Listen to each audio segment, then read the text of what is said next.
the experience in the Caribbean is beyond commercialism, and it's actually about the heart and soul of the people. Well said. Well, before we get started, let's first of all define what we mean by the Americas. So obviously that's North America, that's Latin America, which is everything from Mexico to Argentina and the Cape down there. And then of course the Caribbean is part of the Americas as well. So that's the entire region we're talking about. Now, I can represent the United States, Carol represents the Caribbean, and Ashi kind of represents the whole area because of where they have hosts of Traveling Spoon. So I'd like to start today's discussions. We're talking about trends in gastronomy tourism in the Americas. So Ashi, based on your experience with Traveling Spoon, the bookings that you're seeing coming in, what trends have you noticed in bookings in the Americas?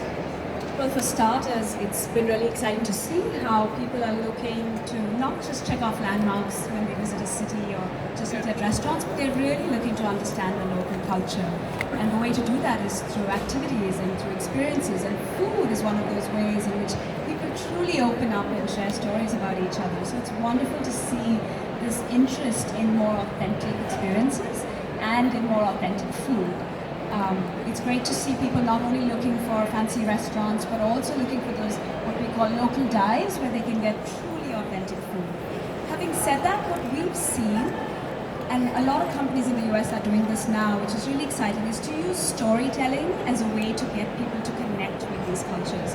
So a company, Atlanta Food Walks, is doing this in a really beautiful way, where they talk about the Civil War in Atlanta through food and get people really interested in that history. Context Tours is another travel company. Thank you guys again for your patience. So what I was telling you about was how storytelling plays a big role now in food tourism, not only in terms of just how people connect to culture, but also to food. So I was chatting about companies like Atlanta City Walks, as well as Context Tours that use experts through their lens to show you the city. And we are seeing food is becoming such a big part of what people want to hear about. And one of the things that I'm really passionate about is when our hosts talk to you about a food that they make. For instance, one of our hosts who makes a dish called chiles en nogada in Mexico. It's a dish that's only made in October, and the reason being pomegranates ripen at that time. And it's the dish is a source of national pride because it reflects the colors of the flag. So there's green poblano chilies, it's filled with meat, the red pomegranate, and a white creamy walnut sauce. And when people understand the significance of that dish, it just means so much more to them than just eating at someone's house and not realizing that. And that's the one thing that we have found. The stories behind the dishes really connect people to the culture, to the host, to that experience they have that makes it truly memorable. And you know what you've just described is confirming what we have just discovered in our new research that is being analyzed right now, and it comes out in January. It's our 2020 Food Travel Monitor. This is our regular major research that we do for our industry. And what we found is that people are now, travelers are requiring to go past local and authentic. That's not enough anymore. Yes, they want that, but they want the backstory. They want the history. They want to know everything about the recipes, the people, the utensils, the methodology. You know, how old is this recipe? How has this changed over the centuries? That's what people are wanting to know now. They want those details. Carol, what trends have you seen in the Caribbean? Well, before I tell you about the trends, I want to tell you how important food is in tourism. I was born in England of Jamaican parents, and I actually didn't travel to the Caribbean until I was 18 years old. But growing up, my grandmother used to send little parcels of Jamaican food to us in London. All these different sweets and cakes and ginger and spices. And I used to smell them and taste them. And I thought to myself that those parcels that my grandmother sent to grandchildren that she had never seen were our one touch with what this Caribbean, this Jamaica was all about. So food not only plays a part in tourism, but it plays a part in connecting the diaspora with their roots and their heritage.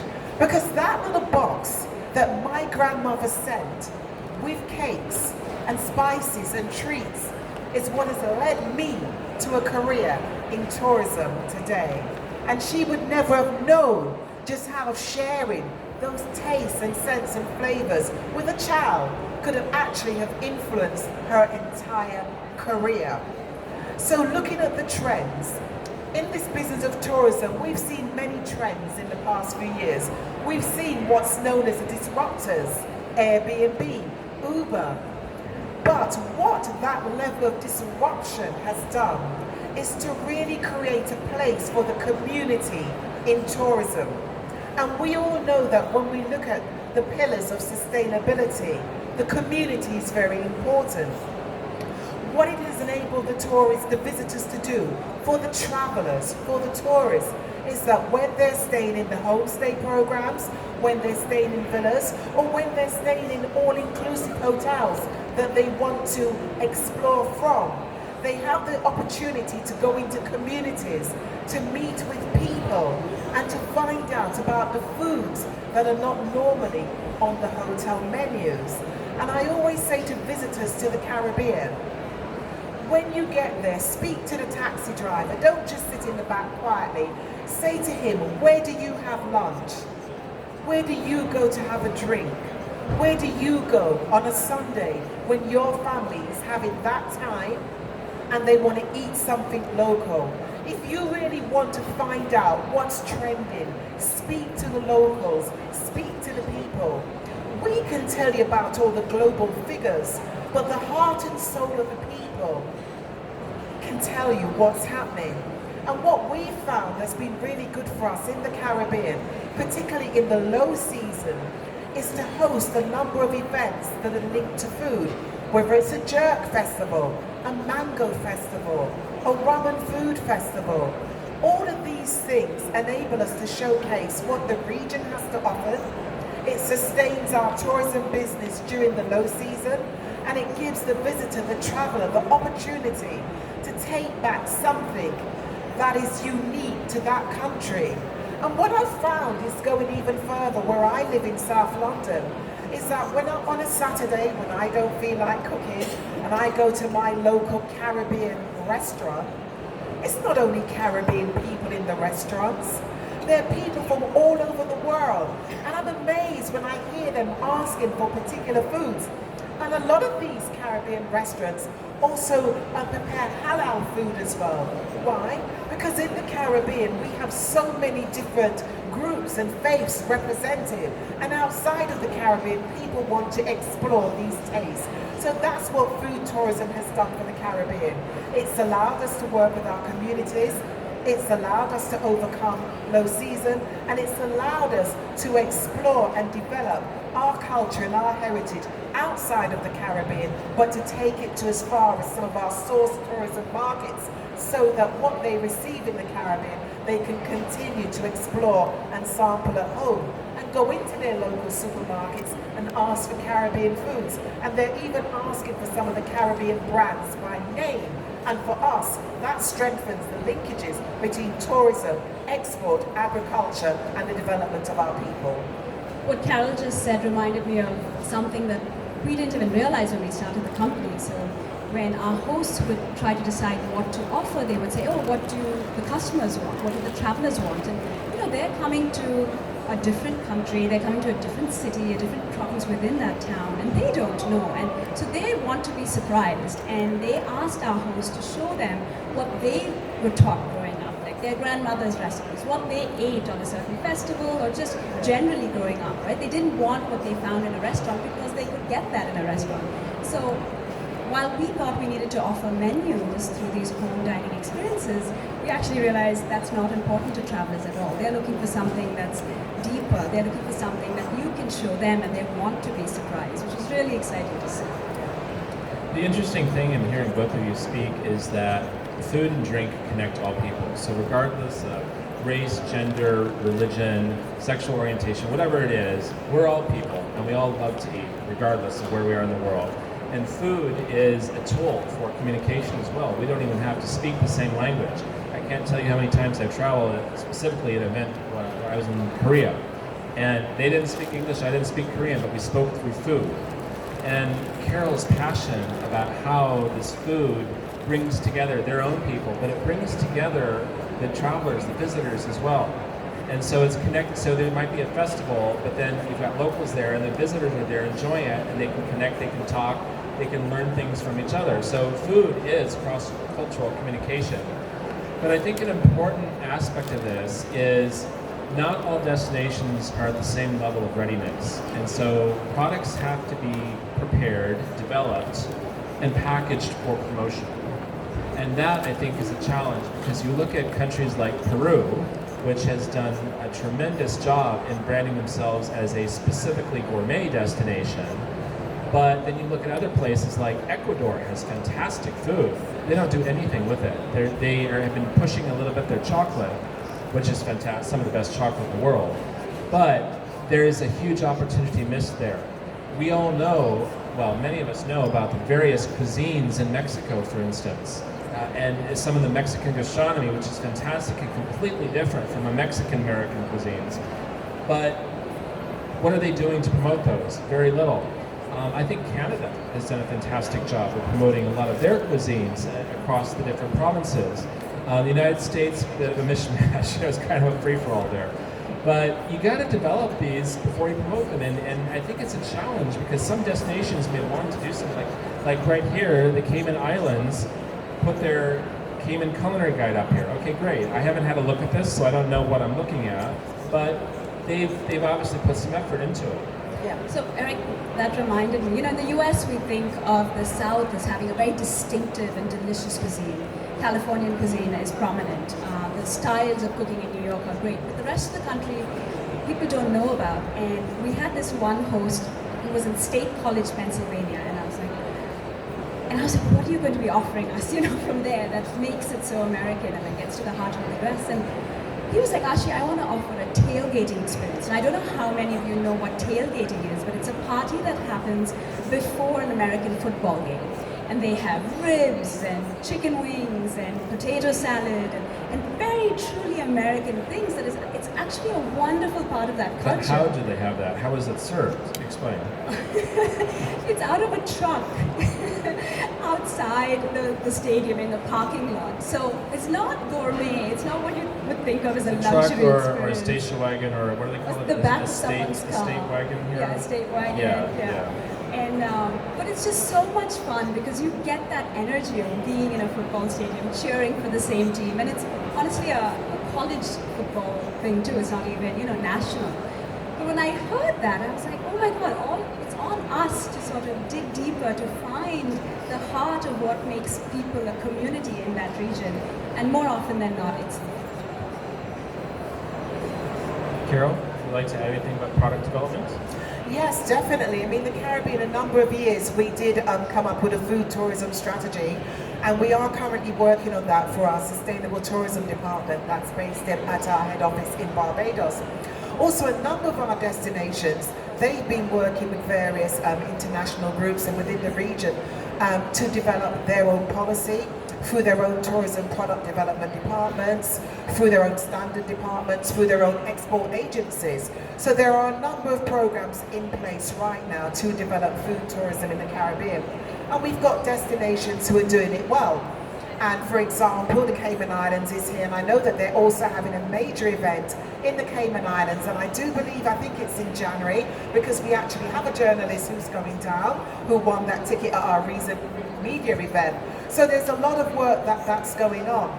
But one of the things I think is going to be really key is really to keep being creative about food tourism, because it's an industry that almost any destination can get involved in. So really, it's how do you have that edge? How do you really show the difference? And listen, I've had some fabulous food tourism experiences. Just about 2 weeks ago, I was actually in Belize, and I am going to speak about it. And we went into one of their communities, and we went to a co-op that was run by women. And it's all this experiential tourism, so they actually have the corn kernels, and we actually had to work at pounding these corn almost into a dried format, then making circles out of them, and then eating our tortillas. And can I tell you something? I've never sweated so hard, and I was just watching the others pound it.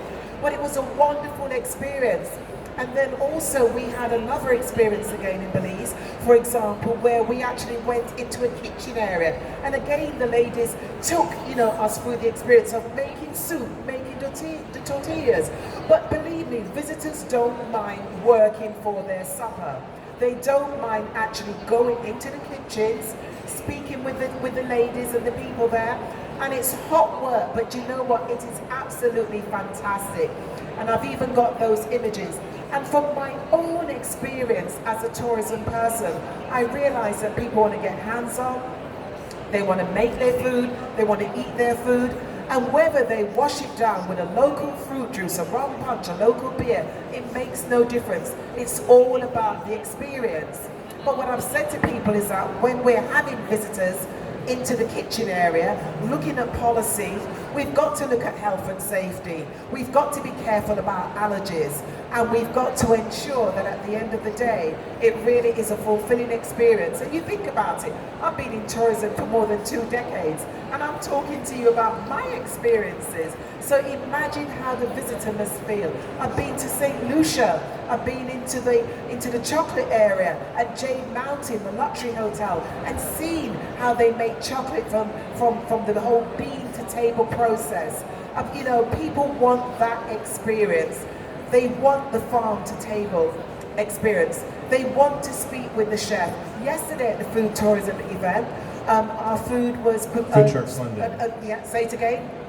Food Trucks London, yes. Yeah, Food Trucks London. The food sponsor there was Nepal. The chef was there talking to us, telling about the different things, the ingredients, explaining it, the whole culture. So for us, and the whole business of tourism, when we look at food tourism, we've got to look at it from a holistic perspective. We want to ensure it's sustainable. We want to ensure that communities are not going hungry while we're feeding visitors. We want to ensure as well in the Caribbean, we know that people love seafood, but we need to be mindful that we're not fishing in the closed season, that we're protecting the turtles, the lobsters, and all the marine life. So when we look at food tourism, standards, procedures, it's really important, because we don't want to eat well one year and the next year there's nothing, because our whole approach has not been sustainable. So that's why we want the visitors to work with us to ensure we're sustainable. And if we have our policies and our procedures, even in the homestay programs, even in the experiences, and we're going to be working on experiences for the Caribbean as well. So, partnerships have already been built, but it's all about getting it right for everyone. So I'd like to take us in a slightly different direction. Yeah. I agree with everything you say, but I think that there's one very important consideration when we talk about cuisine in the Americas that really doesn't get talked about a lot. So, and there's 2 angles to this. So we all know about national cuisines. We can talk about Mexican cuisine, Argentine food, Chilean food, Trinidadian food. We can talk about these different foods or specific iconic foods that we know about from these areas. But there's 2 things we need to consider. One is immigrant influences. So for example, in Trinidad, they have a huge Indian population. A lot of people don't know that. And you can get fantastic Indian food in Trinidad. Who knew, right? But more importantly, what we need to talk about, especially in this session on the Americas, is the indigenous cultures, which I think are largely marginalized when we talk about culinary tourism. Well, in tourism in general, it doesn't get talked about a lot, but also specifically in gastronomy tourism, there are some fantastic experiences that involve indigenous cultures that you hear about them maybe taking place in Australia, but not so much in the Americas. So I was in Chile a couple years ago, and as a guest of the government there, and they took us on an experience. It was in northern Patagonia. We drove out a couple hours into the countryside somewhere, and I can't remember the name of the tribe, so please forgive me, but they had a hut, and there was a smoke coming up in the middle, and they were talking about how they prepared things for generations, and this was part of their food culture. And the woman pounded, she basically made us breakfast, but everything was cooked out in this hut and a fire, and she baked the bread in ashes, and it was tremendous. And so we saw her preparing this bread, this flour. Are you from Chile? Do you know what I'm talking about? No? Okay. They were nodding. They looked like they knew what I was talking about. But anyway, so she prepared this flour into the dough and the ball, and then she put it on the ground in the ashes, and I thought, oh, it's not going to turn into bread. It turned into bread. It was amazing. It was so delicious. But that experience was really hard to get to. First of all, how do you find out about it? Second of all, how do you book it, right? And third of all, how do you leave a review on it? I mean, people are looking at places like TripAdvisor or Airbnb. Not so much National Tourism Office websites, but sometimes. But how do we find out about those Indigenous experiences? Well, from a Caribbean perspective, there's definitely a lot of Indigenous experiences. If you look at, say, for example, Belize. Belize has its Mayan culture, and we also have the Garifuna culture, which is based on Africa. You speak about Trinidad, the same for Guyana, where at least more than 50% of the population is of East Indian heritage and has all of that. And also the island of Dominica in the Caribbean, which has the longest hiking trail, the Whitey Kabuli Trail in the Western Hemisphere. And along the trail, you have the opportunity to go into some of the indigenous communities, including the Kalinago. So yes, all of it is there in the Caribbean. How do you find out about it? Well, number one, you can come to us and get a copy of our Caribbean guide or the list of all the DMCs across the Caribbean who do all of these tours, and also go to our website, www.onecaribbean.org. Also, you can speak to us, the experts, because in the Caribbean, as I mentioned before, we're diverse.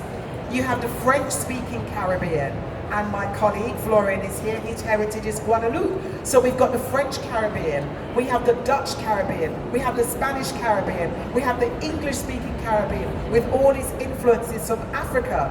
My family, as I mentioned, is of Jamaican heritage, but a lot of the English-speaking Caribbean and the French of African heritage, a lot of the recipes and things that we have are brought down from Africa and the heritage. Some of the food that we eat as well was imported during the time of the enslaved people. The best croissant I've ever had in my life was in Martinique. The best croissant he's had in his life is Martinique. And the best rum you'll ever have is from anywhere in the Caribbean, because they all say that they originated Actually, I had some pretty good rum in Cuba, so. That's cool, that's Caribbean. Now, do you offer any Indigenous experiences? We do, certainly in parts of Peru, in parts of Mexico, we have that. But what we forget about in the North America is Native American cuisine. There are no restaurants. There's maybe one pop-up in Berkeley, and so we're trying to research and figure out, what it is that they eat that we can start to expose people to. Things like dandelion greens that are wild in the US that people think of as weeds, but that's what Native Americans ate.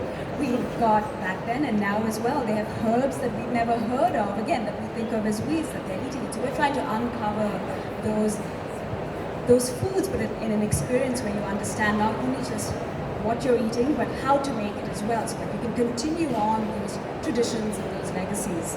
So it's on us, for sure, to search out and see. You're an important connection between what Carol does and the consumer. And I think that is the missing link, because Carol is talking about all the resources that the CTO publishes. She's saying that there are guides for this, and you can contact DMCs, or you can do research, or they've got a guide that they can give you. Okay, but what if you're sitting there in New York City? I'm going to go to the Caribbean, or I'm going to go to South America, and you love food. What are you going to find first? In Argentina, you're going to find out about all the grilled meat. You're going to find out about the wine, and that's probably it. Maybe empanadas if you dig a little further. Same with Chile as well. How are you going to even know that indigenous food culture experiences exist? And I think that's where a platform like Traveling Spoon can come in, because if you are a food lover, you might be trolling around that or TripAdvisor or similar platforms and saying, oh my gosh, I'm going to Chile. Here's it starts with an M, matcha something. I'm so sorry if you're from Chile or if you're from this tribe. I'm very sorry, I'm not an expert on this, but that's where they can find the experiences to book. Absolutely. I mean, even in places like Peru, there are Chinese influences. There are so much, and it's so exciting to be able to show people that there's more than one type of cuisine. There are micro cuisines in every region and country, and it's exciting to be able to show that to you. One tour, and in addition to just food, cooking classes and tours and things like that, the thing that I've seen people are more interested in now are market tours. because for me, the fruit of a certain country, the indigenous food, the native food, is something that you don't find everywhere else. You may find a dish in another part of the world. You may even find the vegetable because it tends to survive longer and have a longer shelf life. But the fruits of a certain country, so in Bogota, in Colombia, for instance, we have a fruit, like the Paloque Mao fruit market tour. And that end fruits, just as a start to that fruit tour that I have never even heard of, let alone try. And it's exciting to Same in Ecuador. It's fruits you've never heard of or seen before, really. Yeah, exactly. Yeah. And you Sorry, guys- Eric, may I just add Yeah, though, please. and Travelling Spoon will be a great partner for the Caribbean, and we have already started to speak. But one of the things I want to stress as well is that a number of the destinations in Caribbean and Latin America have focused a lot on community tourism. And there are a lot of community tourism websites out there as well. And I really have to mention them because there are a lot of ordinary people in the communities who are doing a lot of work to promote some of these indigenous foods, customs and cultures across the Caribbean and Latin America. And I also want to say that there are a lot of influencers out there. There's a lady here in the audience, Ursula Bazi. And Ursula last year won a number of awards at the Caribbean Media Awards.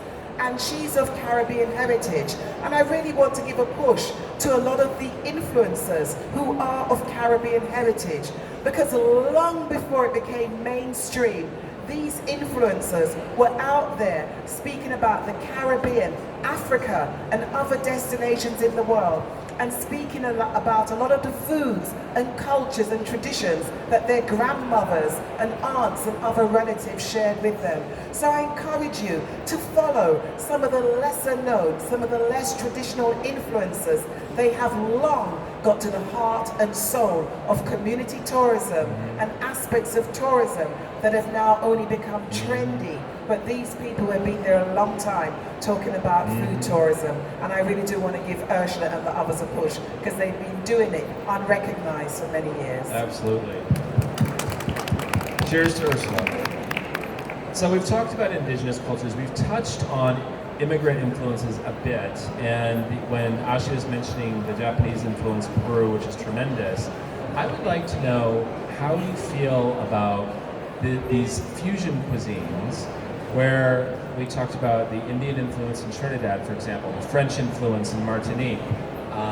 You look at many of the immigrant influences in the United States, like Italian and Portuguese in the northeast of the country, New England, French influence in Quebec, Canada, the native influence as well, but these colonial influences. And I know this is a touchy subject, so I'm not stating this, I'm asking you, how do you feel about integrating these colonial heritage experiences in your cuisine?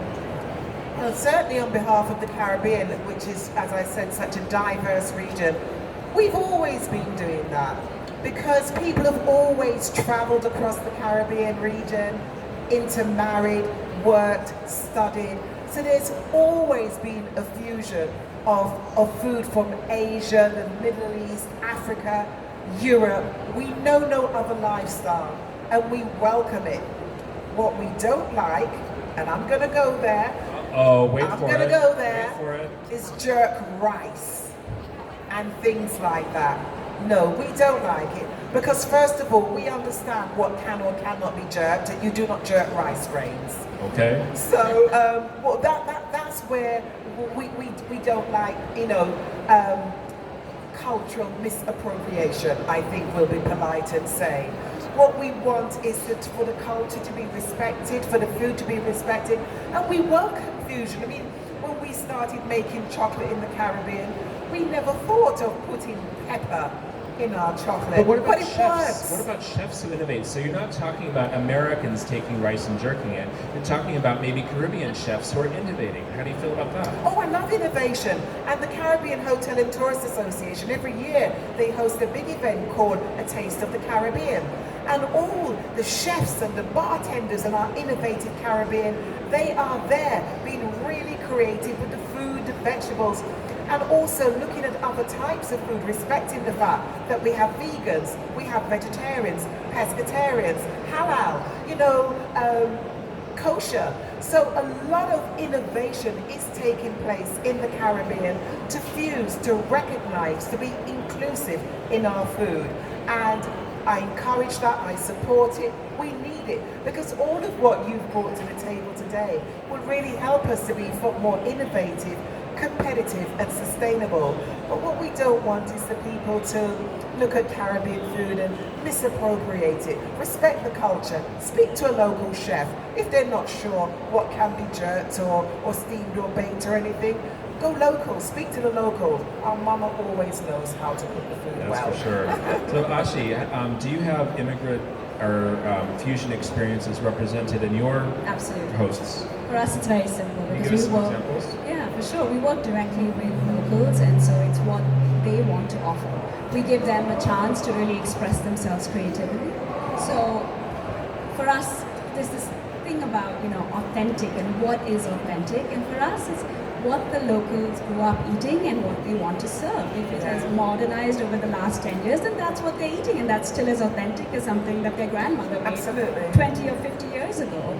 So for us, it's just giving them the ability to showcase what it is that they love to eat and share that love with other travelers. So I'd like you to think about questions now because we're coming to the end of our session. But do you guys, AV guys, do you have an extra mic for questions? How can we do questions? Do we need to use this for questions? Okay, all right. So are you here to help?